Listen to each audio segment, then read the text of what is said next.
Hey everybody, welcome to the Ongaku Concept podcast. This month I have with me Garrett Williamson, who is a YouTuber, and you do a lot of things. Yes, I do. Music editing. I've delved into the world of even animation before. I just love art Really, in I haven't general. seen I that. have, yeah. I never really share it with anybody, so that's kind of a new one for everybody to hear. But yeah, I do a lot of anything related to art. I'm very interested in it. But if anything, music is still my go-to. That is my favorite thing. So Yeah, and so you, as far as I understand, you have 3 YouTube channels, correct?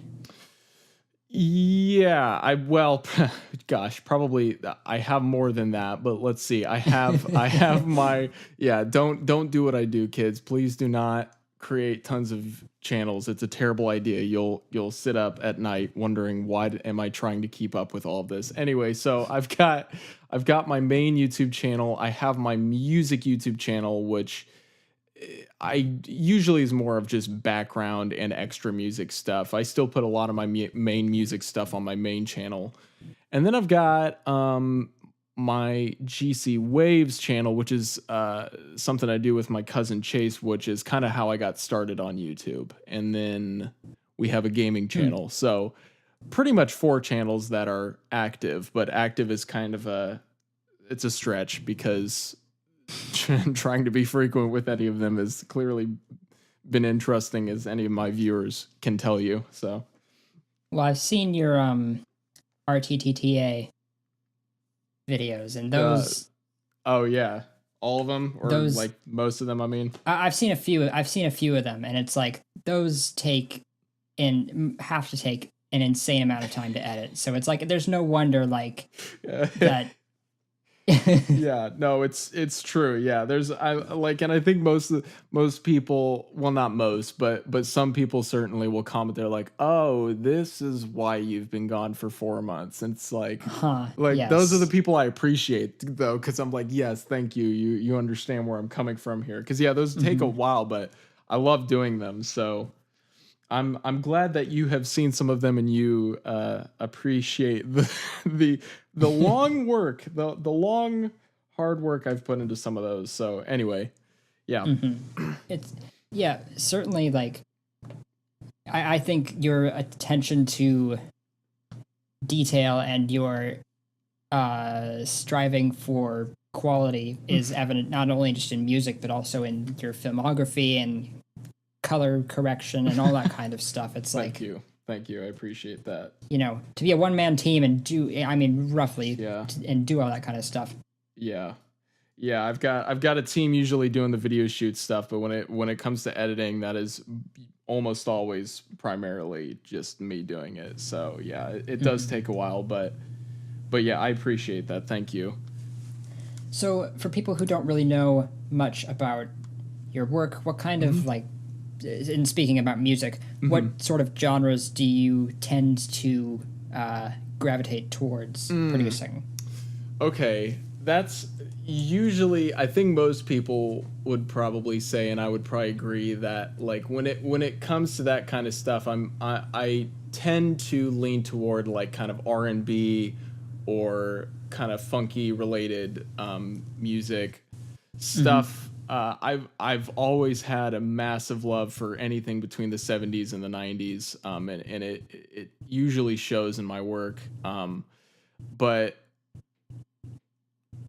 I also, love tons of there's a lot of genres over the course of the past few years I've gotten really into that I think have shaped my music a lot, including stuff like folk and Celtic,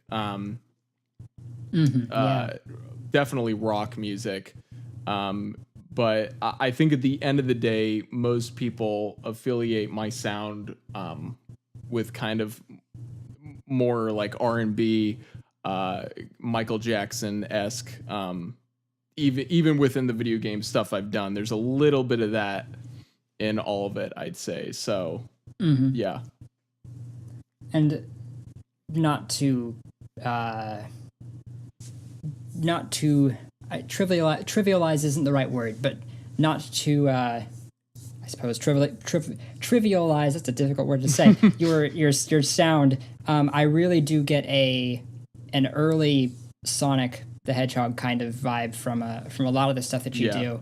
Like the really kind of funky sort of, because you know, back in the 90s pop stuff, which is what Sonic 1, Sonic 2, even Sonic 3 music is kind of based on. Like a lot of that had R&B influences all over the place. Absolutely. Yeah, Sonic has always had, especially when it comes to the video game music stuff, Sonic has always had a pretty heavy influence on my work. In terms of video game music, probably Sonic is probably one of the biggest. Mario music it's so funny because it's so different, but that would also probably have some of the biggest effect on my work. And anything from like Mario or Zelda, I would say, has had a pretty big influence. So yeah. So on that subject, what's some game in particular whose soundtrack you think is maybe not necessarily, and maybe you could answer both of these questions, a soundtrack that might be very nice to, like, a soundtrack that's really pleasant to listen to as a whole, or more specifically, a soundtrack that, regardless of whether you consider it nice to listen to outside of the game, that you feel was masterfully done for the context in which it's being played. So, for example, I have a friend who considered the Shadow the Hedgehog soundtrack to be one of Jun Senoe's best works, not because he liked the music itself, but because he felt that the music supported the game better than some of Jun's previous work. Okay, yeah, I could understand that argument. Yeah, that's a good question. Gosh, I feel like are you? I guess another way I wonder if you're asking is like, are you asking if, like, in terms of consistency and how well it establishes itself as a soundtrack, like, would you say that's kind of... Yeah, that's kind of the idea. Yeah. Oh man, there's quite a few. I feel like because I do think, like, if I'm totally gonna go ADD here, but I do feel like his argument about, like, Shadow the Hedgehog is valid, because it does feel like sometimes, like, Sonic Adventure or even Adventure 2 almost feels a little random a little bit in its style. Like, for the most part it's established, but it does feel like there is a little bit of inconsistency. It does kind of skirt into kind of weird genres at times. Absolutely, yeah. I would say I definitely think if because I mean, I've even stated it's one of my favorites, but if we even just stayed in the Sonic franchise, I think Sonic 3 and Knuckles is probably one of the most established soundtracks. It just feels like every song, kind of how the game does. So it's kind of like the music and the visuals both do this brilliantly, how they all flow together in a way where it all feels like one whole piece. It feels like one whole performance, as opposed to a separate level, a separate song, you know? Right. And I think even the genius of deciding, let's make the second act like the same melody as the first, but a totally different arrangement. Yeah, because that wasn't something that games did. No, it wasn't. I mean, everything about that game, but the music especially, was just so clever. And I think especially even the sound and the way it's the way the sound itself was established, because especially, I mean, like, Sonic 1 and Sonic 2, I feel like overall, and I think a lot of it does have to do with the composer, but for the most part they sound pretty darn similar. Sonic 3 is like a totally different monster, but in that it's extremely it stands out, but it all works together almost seamlessly. So I definitely think Sonic 3 and Knuckles would be a strong contender for that. which is interesting because, I guess I have a couple notes to say on that. Sure. First, I thought it was interesting that you compared it to a performance, especially because the stages themselves are called acts. So it's basically like a kind of a theatrical performance. Is kind of like the Mario situation where what was it, Super Mario World? Mario Bros. 3, correct? I think that's the one. Yeah, that's it. Yep. It kind of is like staged as a play. Mm-hmm. And there's kind of it's less blatant in Sonic, and it's just relating to the act names, but just calling it that is kind of interesting to think about it that way. And because that's something that I really loved about Sonic 3 as well, is that when you finish an act, you don't just, screen goes dark and you load into a new act. Like, you just started from where you were and you kept going. Yep. And maybe something changed to the environment. So in Angel Island, you have the whole thing gets set on fire, and that's, I love it. And then the music goes into a minor key as well. Yeah. I love it. It's incredible. I thought that was like, and I think most people almost take it for granted, but when you really think about it, like, there weren't a ton of games doing that at that point. That was like a really clever idea, just like pretty much seamlessly, even when it was like to a new zone. I think more often than not, they would still have it transition in a way where it was like whatever it was fading to black to, when it faded back up, it was going to be like coming right off of whatever you were just doing. So like, so it made sense. Absolutely. Yeah, exactly. So, and I think again, the music like does exactly that in that game. And I think that's part of what makes it just such this cool seamless performance. So, yeah. Another thing that's interesting about the Sonic 3 soundtrack is because it feels so cohesive, but that's also the first, speaking just about the canonical 1, 2, 3, and K, ignoring some of the spin-offs for the moment. That was the first main series Sonic game to have not just one composer, but like 7 or 8 different people working on the music. Yep. More than that, I think. Because there was Michael Jackson and 3 of his band members. Right, yeah. Including, I may be pronouncing his name wrong, but Brad Buxer, who did right, yes. Yeah, I don't Ice Cap Zone. Yeah, I don't remember how to spell his last name or pronounce his last name either, but yeah, he had a little bit of involvement in that game, and I think he was a keyboardist for Michael. And I think he's been kind of the main source for everything Michael related, since people are still having a hard time figuring out exactly what happened there.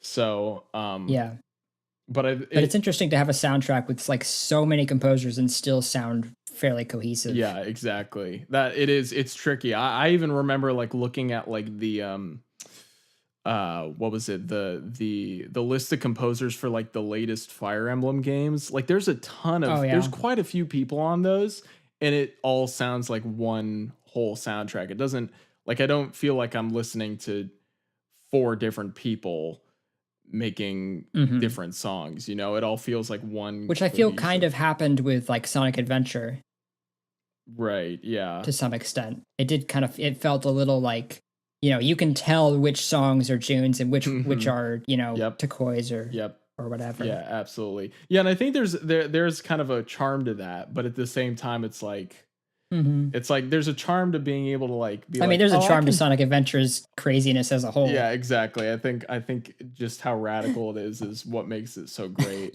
But I do think there is like a charm to being able to be like, oh, that's June right there. But then I think on the other side of it, it's kind of like, well, now like you can tell when there's different composers, right? And like certain things feel like they were kind of cut out of random spots and then thrown them all into this huge timeline, which I think kind of explains a lot of Sonic Adventure. It just feels like a lot of random stuff, which is still funny to me because it was this potential to be this incredible 3D game, which I still love it anyway.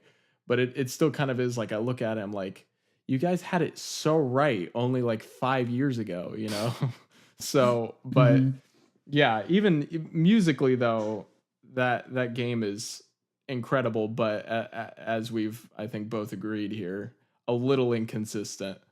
Right. So yeah. And maybe that's a good pivot point to talk about Mania. Hmm. I think you've played it, haven't you? Yes, I have. I've admittedly, I know I'm gonna probably get flack for this, but I have not beaten it. I've gotten close, but I did not beat it myself. So I'm not the best at video games, so I apologize. But yes, I do own and I have played a large portion of the game. Hmm. So, what did you think about the soundtrack for that? Because personally, I thought that it not mimicked, but kind of progressed the sound from Three and Knuckles pretty sensibly. Like it made it the progression made sense to me. Like, oh yeah, this is a natural like uh advancement of the Hmm. sound. Hmm. Yeah, I would say so. I actually didn't. I didn't really think about that honestly. Like when I hear to me, like especially going back to like Sonic CD soundtrack, like I feel Hmm. like what I hear is like I'm gonna say this, a better CD soundtrack. Like I feel like T took Hmm. what made Sonic CD sound so cool and then just like upped it like a lot. Um, I mean, I have Yeah, I think the major. use of samples. Oh, go ahead. I was just gonna say I have major respect for him because I mean, what he took on, like he nailed it. So Yeah, that's an incredibly difficult challenge to, you know, because essentially he was given the assignment to completely, like, to be in charge of taking the next step in a franchise's musical direction. mhm. And sure, like, there's the modern Sonic games, but like, they're so completely distinct from the classic Sonic stuff at this point that, he was basically reinventing or continuing on, like, given the reins to continue this soundtrack Yep. all by himself, and Yep. that's absolutely nuts. Yep. Um, and I know Sonic CD is definitely has. I mean, that's it's sort of a controversial game because it's kind of a love it or hate it thing. Yeah, it is. Um, It's true. but I mean but I know that like it had a lot of respect within the fan game community and still does, especially by because I've played a couple of the fan games that the guys who made Mania were producing 5-10 years ago, Mhm. and those had Sonic CD elements all over them. Yep.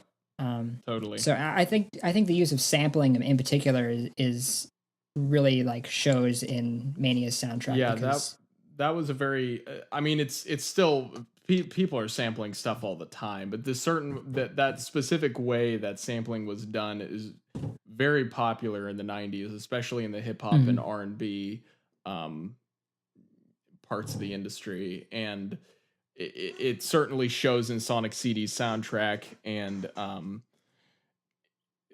yeah, that it, like that I think is probably where a lot of that mixed with some certain synth sounds I feel like is where I Mhm. get a lot of that Sonic CD vibe from T, with Sonic Mania.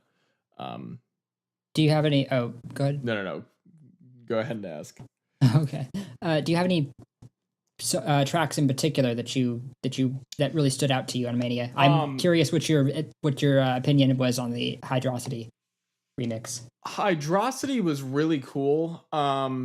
Press Garden is probably my favorite track. Hmm. Specifically because I feel like I never really hear gosh, what is that? Like a 12/8 groove? Oh It's yeah, got like a yeah. I shuffle think it to it. was. I think it was. Yeah. Um like I think a lot of it is because when people think Sonic and when people think what music do I do for Sonic, they think something really fast at 160 beats per minute.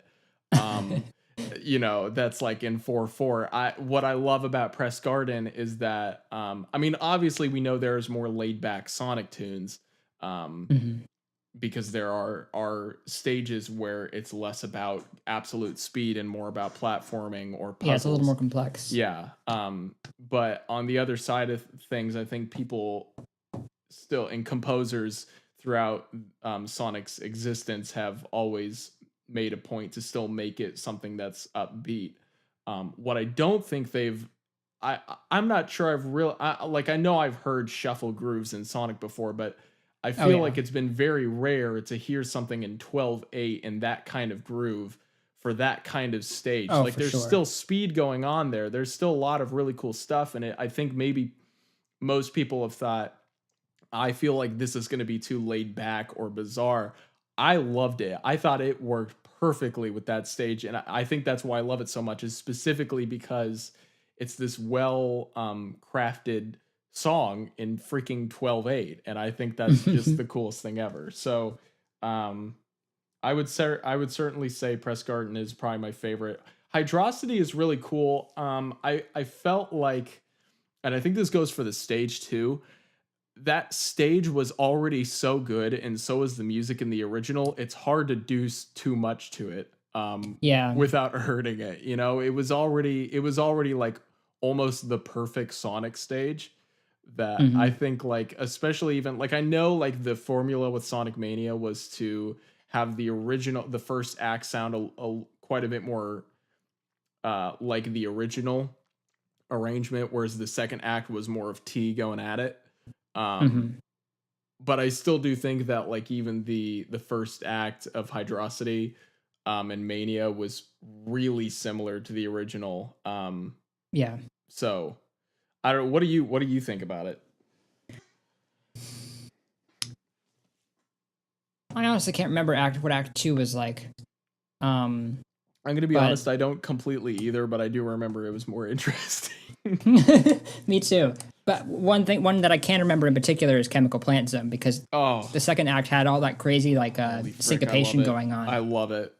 I love that one, dude. Chemical Plant and Green Hill from as coming out of Sonic Mania, specifically both Act 2s. Like the moment Green Hill Zone in Act 2 turned on, I was like, oh, this is the best Sonic game I've played. It was like the music was what like made me make my decision there. It was really funny, because I fell in love with it so fast. And yes, especially with Chemical Plant Act 2. That was sick. I loved that.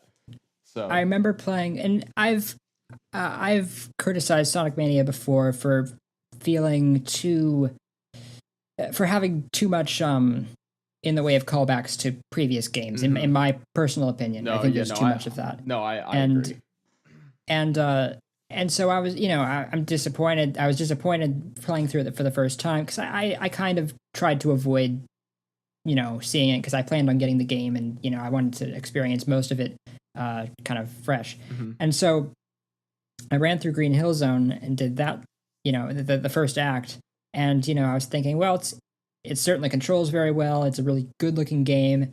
I just, I'm not sure how much I like this. And then Act 2 starts, and I hear the music kick up, and I'm like, wow, I'm okay with this now. Yeah, exactly. That's kind of how I felt.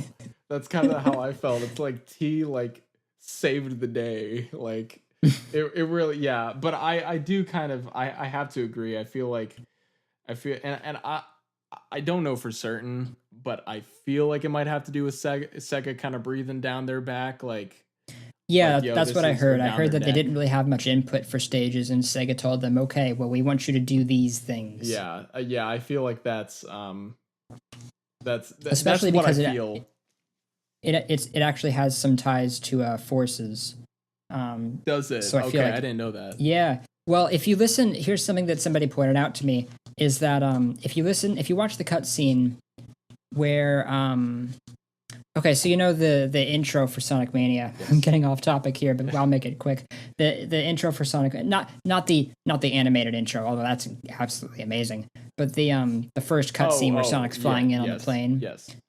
So he gets there, and there's like the Phantom Ruby that Eggman steals from the ground or whatever, and then there's like that weird pulsating noise, and everything, like the colors invert and stuff. Yeah. Yes. So if you watch the Sonic Forces trailer, the part where Infinite shows up for the first time, it's the same sound effect. Is it really? Okay. Yeah. I guess I didn't pay attention. I'll have to go back and watch now. Okay. Wow. That's interesting. There's another direct Forces reference in the music actually at one point, but you haven't played that far, so I probably haven't. I'm not going to mention spoil it for you. Okay. But yeah. So that's probably a good place to transition to the subject of arrangement. I wanted to ask because your arrangements are, at least maybe you don't feel this way, but at least to me, they're very complex. Like there's a lot going on.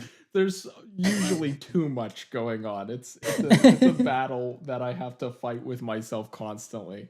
It's honestly very impressive how well you manage to balance because you're always shifting the listener's attention from one thing to another, and if it's too much, then it's overwhelming, and if it's too little, then So it's really incredible how you maintain the balance. Oh, well, I appreciate that. I'm glad. So I wanted to ask kind of, yeah. And so I wanted to ask, and you can pick maybe a particular song to help explain it if you want to. But I wanted to ask, like, how do you approach arrangement when you have speaking about, let's just take a cover for example.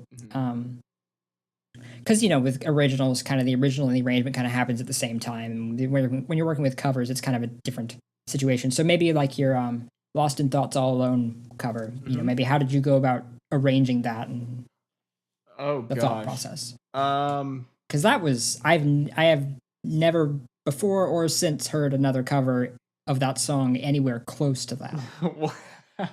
That's actually good. That was probably the one intention I had going into that was I think usually with covers that I do, it's out of how can I make this sound like something that either hasn't been done or just make it sound like me, make it sound like my own thing, as opposed to just being a copy of the original, which quick side note is a little bit of a frustration with commenters that say this isn't like the original. Of course it's not like the original, it's a cover.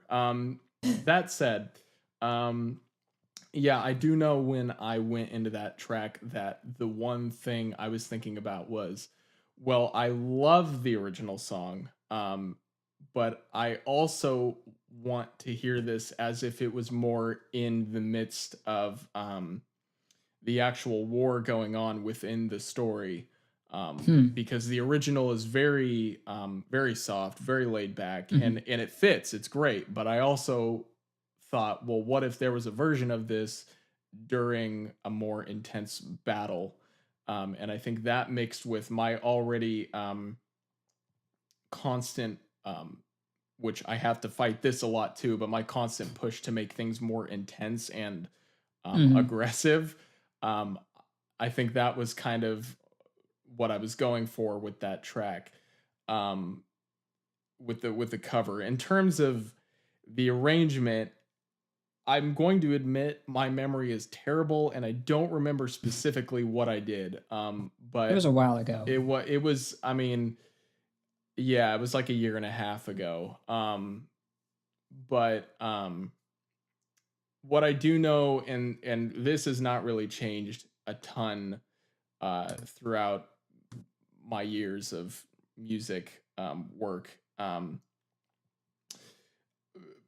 with arrangements, with my arrangements and stuff, it's not usually, I think I've grown to think a little bit harder about things and decide what's best here and what isn't important, or what do I fill up this space with, or do I fill up this space at all? But all that said, for the most part, I haven't been the guy who's like, yeah, I wrote all this out, was really thinking, like, for the most part, I'm just sitting there, I start playing chords and I'm like, oh, that'd be a cool little thing to throw in there. Maybe we throw this in the left ear. It's very random for me.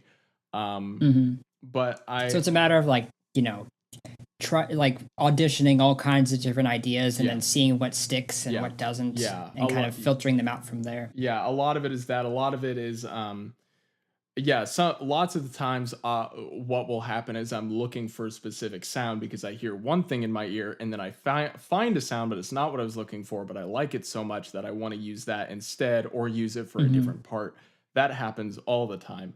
and does not help my already terrible ADD. So I'll end up getting thrown way off track. And I meant to do this. I mean, it's like the epitome, like Breath of the Wild is like my entire creative process. It's like, oh, I should go do that. And then I see something else like to like right there. I'm like, oh, that's cool. And then I get onto that, and then I see something else. And it's like, that's pretty much my creative process. But yeah, in terms of arrangements, especially now, what I've really learned in the past few years, and I'm still learning and probably always will be, is how to let things have their space, and not get too clogged up, which is something especially even a year, even 2 years ago, I was struggling with. I mean, even now, where I've got all these, as my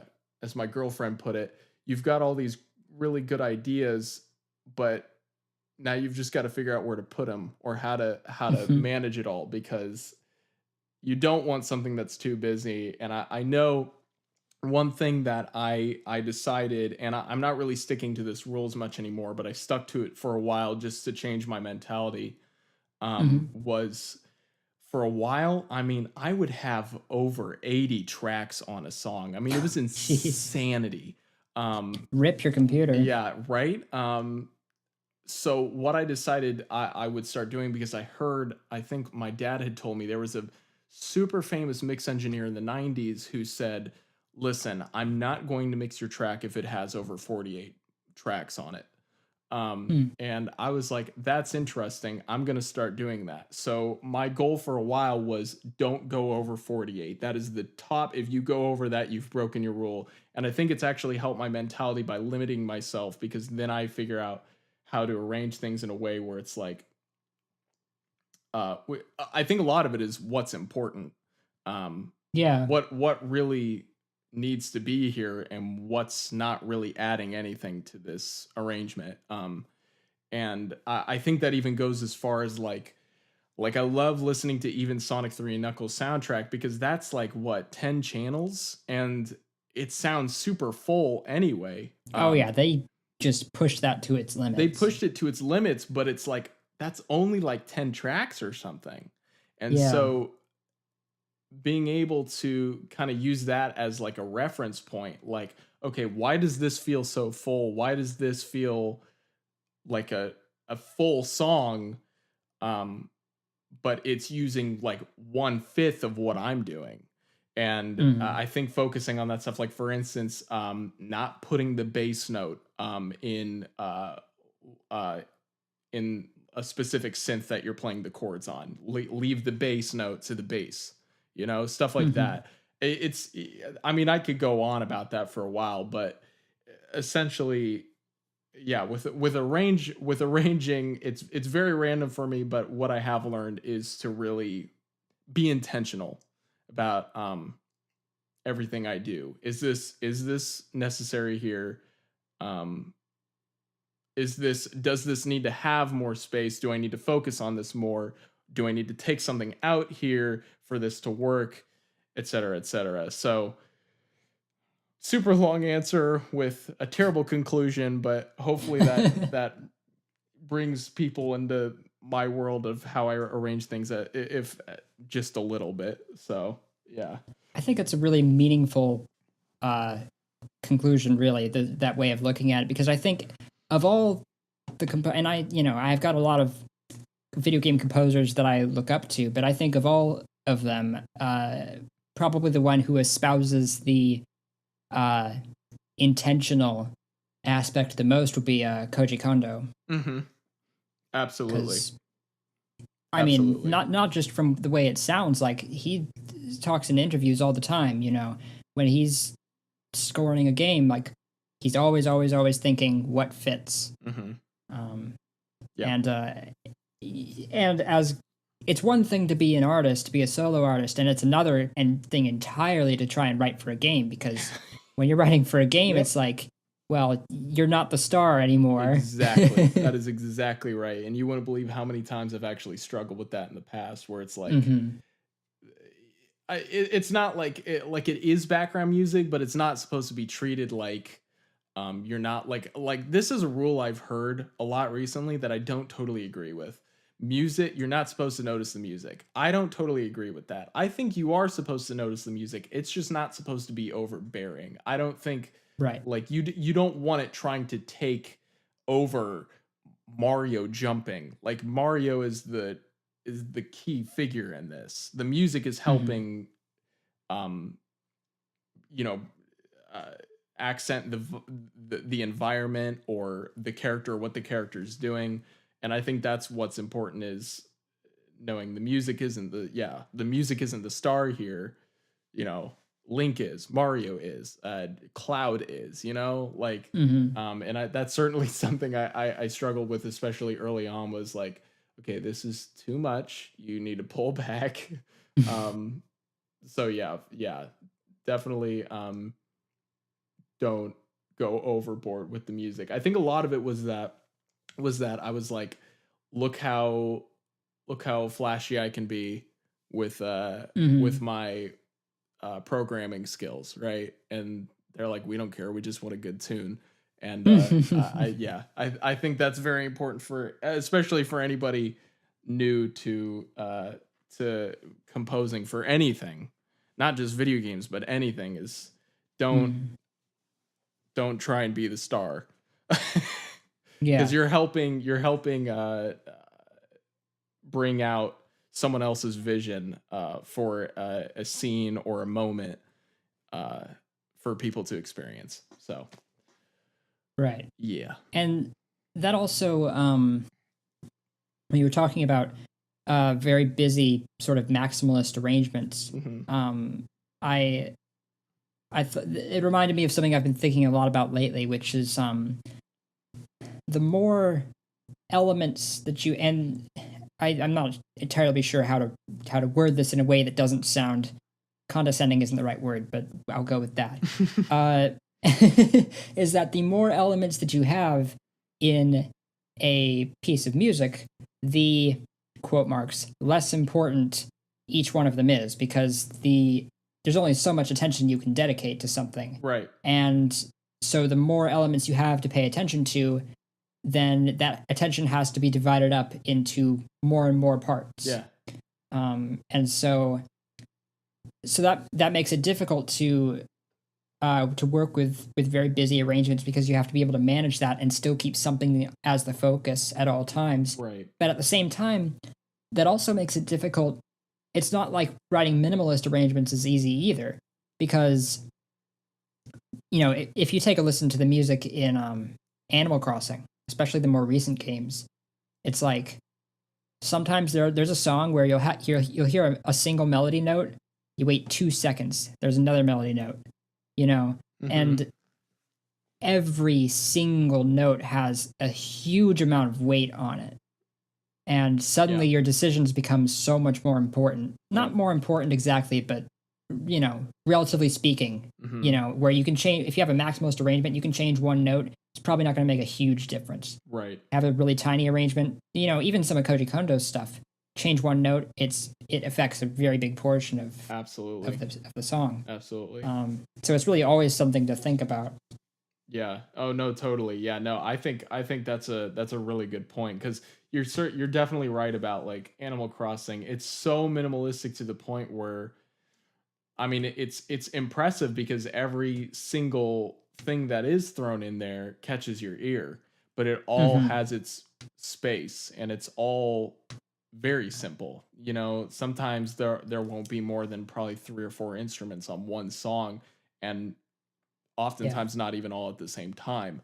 Um, yeah, I think that is a really good point, because yeah, I mean, there's a lot of even my stuff, even in the past year, where it's like there's so much going on. It's like what you're probably focusing on the most is just the melody, and anything in the back is just probably supporting it, or it's just there, Hmm. you know. Um, so yeah, I like that point. I That's something that's not even something I feel like I've thought about a lot of, and I certainly think it that could be useful in the future. So I appreciate that a lot. Thank you. I'm glad. I'm glad. And it's certainly not to say that, one style is any better than another, because Well, I sure. appreciate maximalist stuff so much. Yeah. I mean, that's partly why I'm so attracted to Japanese pop and rock music to Right. begin with, because a Yeah. lot of it is maximalist, and Yes, that's very actually much. kind of a cultural thing, because traditional Japanese music was one of its primary characteristics was minimalism. So I would imagine that that pop and rock stuff being so maximalist now, it's kind of part of a counterculture sort of situation, Yeah. where it's like, okay, well, let's kind of flip this on its head and see what we get from that.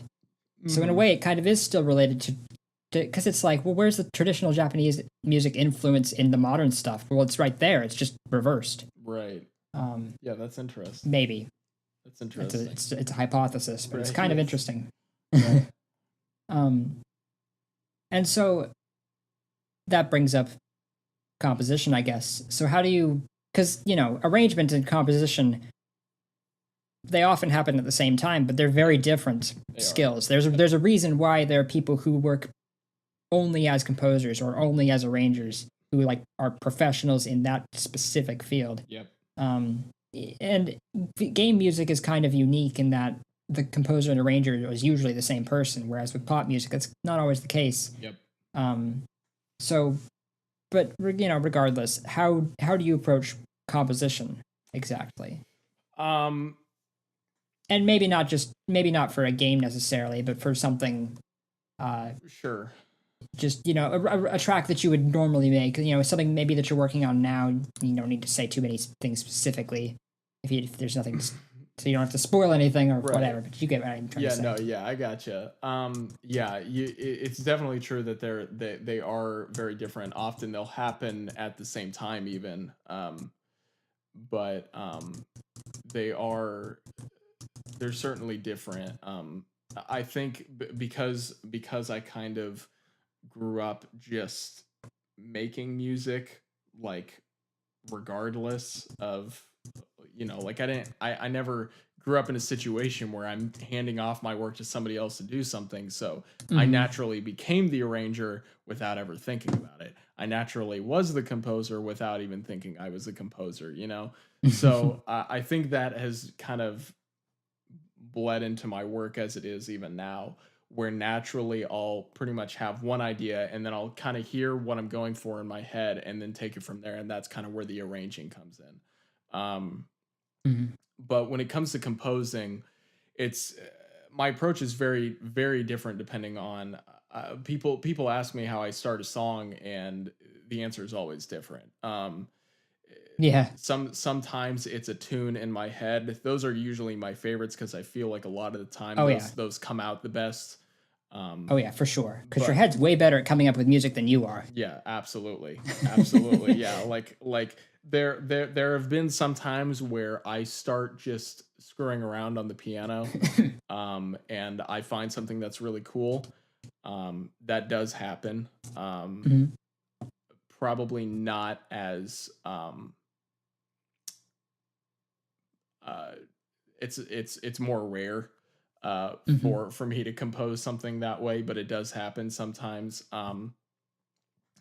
Sometimes I'll hear something in my head, and I'll figure it out on the piano and play it out on the piano and then record a voice memo of that. Sometimes I have the idea in my head and I don't even think the piano will do it justice, so I'll just sing it. And then just go at it on the computer, and disregard the piano. It varies a lot. Some songs have been started by me just coming up with some like electronic like drum loop or something, and then I've worked off that before. So it varies a lot, but I would say most of the time, like as of recently, it's usually something from my head, or it's me finding something on the piano, and then taking it to the computer and just start recording stuff and then figuring things out, and then that's when probably the arrangement starts coming together gradually. And yeah, so that I would say that's probably my process. for the most part. Hmm. So yeah. I had what was I going to say? I had another question. I have one last question for you. Sure. Because it's probably getting 45 minutes in. I have one last question for you, but I forgot what it was. So I'm going to ask you something else so I can fill time while thinking. No problem. So you mentioned that you'll come up with ideas, and there's a million different ways to do that. Yeah. It's very true. And just kind of build from there. Mm-hmm. And so it's kind of to sum it up, I guess. So it's kind of about like you kind of establish some kind of an atmosphere or a vibe or something, and then that kind of acts as a feed to as a feed for your inspiration, you might say. Mm-hmm. So it's like, because I've heard I forget who it was exactly, but I heard a quote from some, maybe it wasn't even a composer, it was some artist of some kind, who said, well, inspiration, if you sit around and wait for inspiration, you're not going to be getting much done. Yep. His advice was basically, in a lot of cases, what you have to do is just start working, and you will eventually inspire yourself by maybe you play a wrong note here or something like that, and it's like, and that triggers an idea, and that triggers another idea, and it just goes from there. Yeah, that's very true. And that happens a lot, especially when it's like you have a lot more freedom when you're not when it's just like your own project, but when somebody hires you and is like, hey, I need this song for this situation, it's like, then you're in this situation where you have to figure something out. And I think there's something awesome about that, but that also means it's like, you can't like that. I know that quote, I don't remember who it is either, but like he says, it's like, you can't sit around and just wait for it. You've just got to start. You'll eventually probably inspire yourself. I think a lot of the time, especially with video game stuff, when I'm working for someone, whether it's games or, even in the past, I've done stuff for like documentaries, when they're asking for a specific vibe, usually the best thing I can ask for in return is, can you give me everything you've got? Give me environment art, give me the characters, tell me the story. And I think that helps a lot with inspiration, because that can help me kind of get a vibe for what I'm going for, hopefully what they're going for. And so, yeah, that's definitely, that's a big thing, is just being able to get any assets I can. Environment art for me specifically helps a lot, because I love being able to know what world I'm working in. But yeah, in those situations, you've just got to be able to start and figure it out. But I do know, even in the past, like I know, oh, I don't remember his name, but the composer, and I'm terrible at saying Japanese names, as I've made it clear, but the composer for Super Metroid brought up, I think, in the recent interview for Super Metroid, that I think the theme for the game, the that kind of arpeggiated thing, I think he said he came up with that while he was riding on his bike home or something, and called the director and was like, hey, I've got this idea. And that's so relatable for somebody like me. I feel like so much of the time I'll just end up coming up with an idea randomly.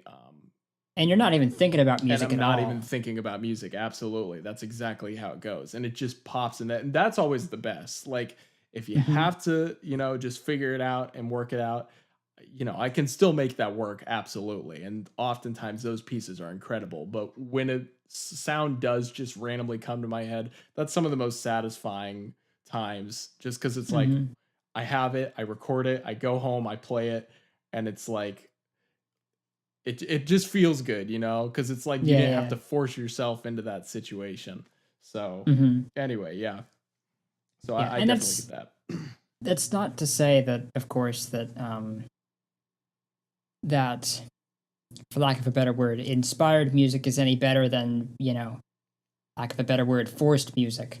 Oh yeah, no. Because it's like, because if you're a composer, if you are a professional composer, like, you think that all the pros have constant streams of inspiration? No, they don't. Absolutely not. It's not how, like, nope. all, any composer I've seen interview. I mean, I was reading an interview with Tomoko Sasaki, who was, I believe she composed for the Ristar series, and she was one of the composers for Nights into Dreams. Oh, respect.